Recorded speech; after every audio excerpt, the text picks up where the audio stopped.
The richest man in Africa is named Aliko Dangote. He's not only the richest man in Africa, but he is also the richest black man in the world, in the entire world. But guess what? He is still required to apply for 35 visas in Africa. Not outside of Africa, in Africa. Our brother is Nigerian. And since he's carrying the Nigerian passport, he is required to apply for all these visas to enter a country, even though he invests in those countries, even though he has companies in those countries. But, as Larry Meadow put it, a random Pierre, and I quote, I believe he's referring to French nationals, can travel across Africa without a care in the world. Watch this clip. We'll come back and talk about it. Mr. Dangote, you have previously complained about the difficulty of traveling on a Nigerian passport across the continent. Has it become easier? Even an hour ago, I complained to President Kagame. At least you can come here visa-free. No, here is the best example, but I told him that, yes, as an investor, as somebody who really wants to make Africa great, I have to now apply 35 different visas on my passport. And I told Mr. President, I said, Mr. President, I really don't have the time to go and be dropping my passports in embassies to get a visa. But you see, the most annoying thing is that, yes, if you are treating everybody the same, then I can understand. You know, I can assure you, Patrick doesn't need 35 visas.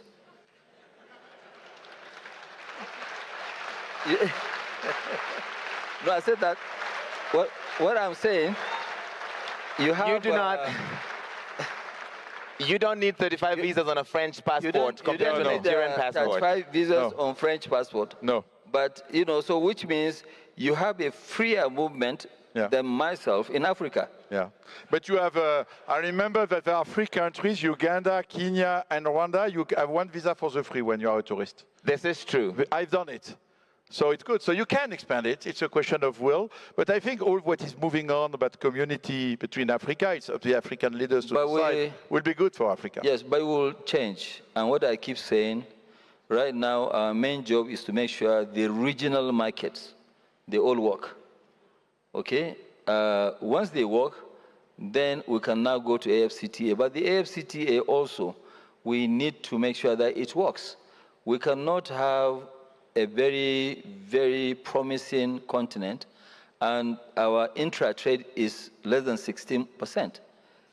Okay, so we Africans will have to do it. If we are waiting for foreigners to come and do it, both the development of Africa, it's not going to happen. So it can only happen by us Africans. We must risk our resources and make sure that we lead. Then we will have people who actually trust and believe in Africa, like Patrick, to come and help us to push to the next level. Thank you. Just 1 second. On a point of personal privilege, because I have the microphone, I complained recently about Nigeria requires me to pay $215 for a single entry 1-month visa every time. Biometrics is $170. And I said, as an African, as a Kenyan, this seems unfair. And they told me, actually, Kenya said it would be easier to come to Kenya, but then you introduced an electronic travel authorization, which made it harder to come to Kenya. So I was like, I don't work for government, but President Ruto is here, so he's heard. Okay. I understand. Someone might say, just because he's rich doesn't mean that he should be treated any different than an average Nigerian. Fair enough. But the conversation is not about that. That's not the point. The point is, an African man is not allowed to move freely, to trade freely, to have a holiday wherever he pleases within Africa. That's not an option. But it is an option and a privilege that others get. Others that are not from the continent of Africa. That is the point. That is why I quoted Larry Meadow, the guy that was interviewing Dangote. He wrote And this is a quote from his caption. He wrote, Africa's richest man, Aliko Dangote, says he needs 35 visas to travel in Africa on his Nigerian passport. A French passport can go to more African countries visa-free than him. Imagine the audacity of African embassies asking Dangote for his bank statements and flight bookings while allowing a random Pierre to come in without questions. And he wrote, "Who cursed us?"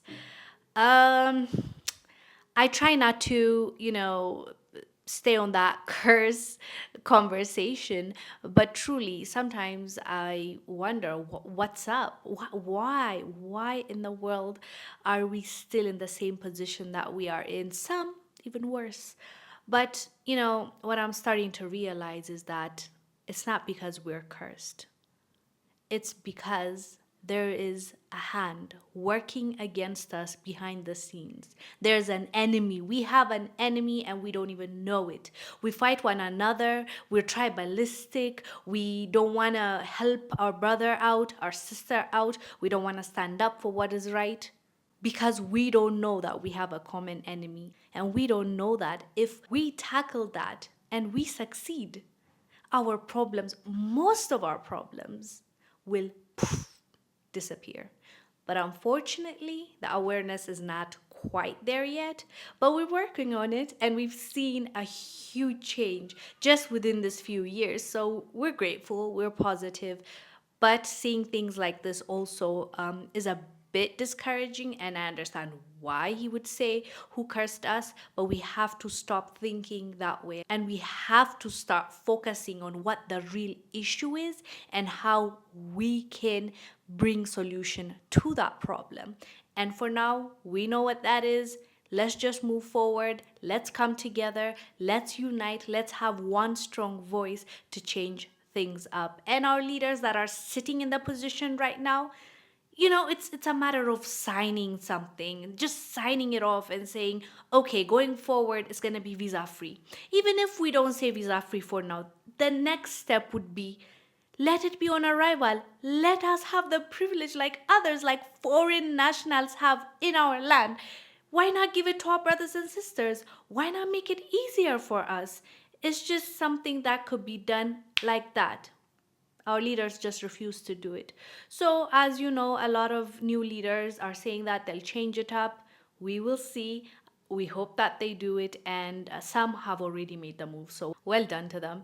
Anyways, fam, let me know down below what your thoughts are about Dangote applying for 35 visas within Africa, even though he is an investor and he has better things to do than, going around applying for visas. But at least we can say that there's equal treatment across the board. We can say that at the very least, we can say that Dangote is being treated the same as average Africans. So yeah, let me know down below what your thoughts are about this. I'll see you on the next one. Stay blessed. Bye.